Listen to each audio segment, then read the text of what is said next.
acting well that he'll later find out was a role-playing sort of thing. Yeah. So you have to eventually be yourself. Now, if you really weren't so disturbed about these present, current failings of yours, you could go out and be this self of yours. Ask yourself, what do I really want to do with this man to help enjoy him and have him help enjoy me, because that's the basic function of life, enjoyment, which we tend to lose. And you'd force yourself to take the risk of being that, because if you succeeded, great. If you failed, too bad. Either you're not for him, or he may even not be for you. Because don't forget, you said before, when these men reject you, you assume right away it must be my doing and my fault. You know, they may not be your cup of tea, and you may not be their cup of tea, and it's nobody's fault.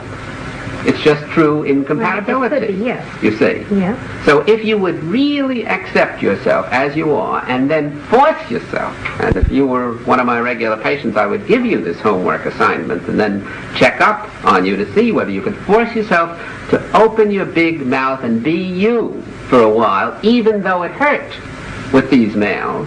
You would find that you would start being yourself and gradually lopping off these inefficiencies, which incidentally are the result of not being you, but watching yourself from the outside while you're trying to be you, which is almost impossible, because you can't spy on yourself and still be yourself very well at the same time. No, but it would become like a habit. After a while, if you took the risks and forced yourself to, as I said, open your big mouth, and even though you thought, maybe it'll come out badly, maybe he won't like me, maybe I'll lose him completely, and so on and so forth, then you'd start swinging in the groove and being what you want to be, and I would almost guarantee that you'd become more practiced and less inefficient, especially in terms of the shyness, because you wouldn't be focusing on, oh my God, isn't this awful, how bad I am. You would be focusing on what a nice individual this is, and how can I enjoy him, which is the focus. Well, the you're saying my purpose of focus is the opposite way. Right. How can I be more attractive to him, and how can he be pleased by me? Because underneath, if I am not, then I cannot enjoy myself. I refuse to accept myself unless I attract and win this good individual. Isn't that what you basically Yes, saying? and I even go further, Dr. Ellis, when there is one of these men I come in contact with, and I find that I want to cultivate more of a relationship. Well, if he accepts me and we're going along pretty great, I find myself constantly on the defensive, constantly watching the way I sit, not drinking too much, the whole time, instead of just relaxing and saying he'll either like me or he doesn't. In emotion psychotherapy, you're giving a very good illustration of why other directedness doesn't pay. Because if you really are defining yourself in terms of others' estimation of you, then even when you're ahead of the game and you're winning them, you have to be saying to yourself, will I win him today? Will I win him tomorrow? Will I keep winning him? And you're always focused on, am I doing the thing to please him? And you never are yourself. You never have a self. While if you're saying, what do I want to do in life? There must be some human beings who would like me the way I am. Let's see if this is one of those human beings. Then that's the only way, isn't it, that you can be... You see? Yeah. Now, we haven't got too much time now, so let's try to get it off on a constructive note of more concretely what you can do. You asked before where you can go, how you can meet new people.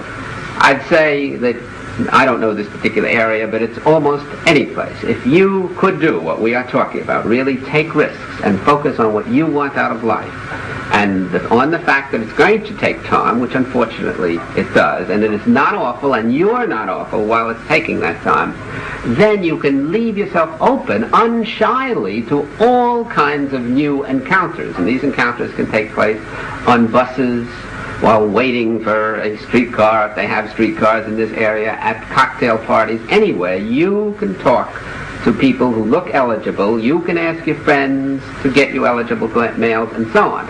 But the main thing is that you have to, A, like yourself while you're not doing badly, and B, not be intolerant against conditions which are bad. And I'm agreeing with you that they are.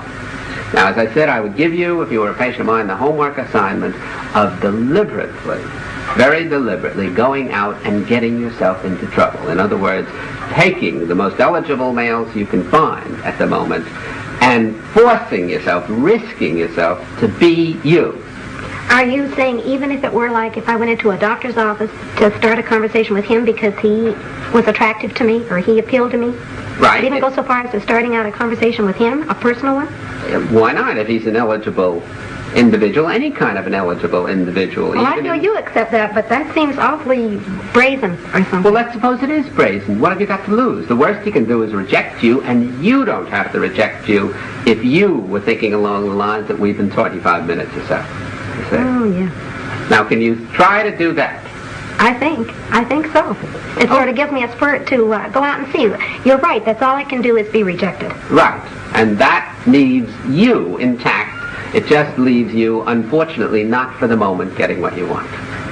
So you try the one you've already read, and I'll be very interested in finding out what happens. Oh, I'm excited about it. Well, it was certainly very nice meeting you, Gloria. Thank you, Doctor.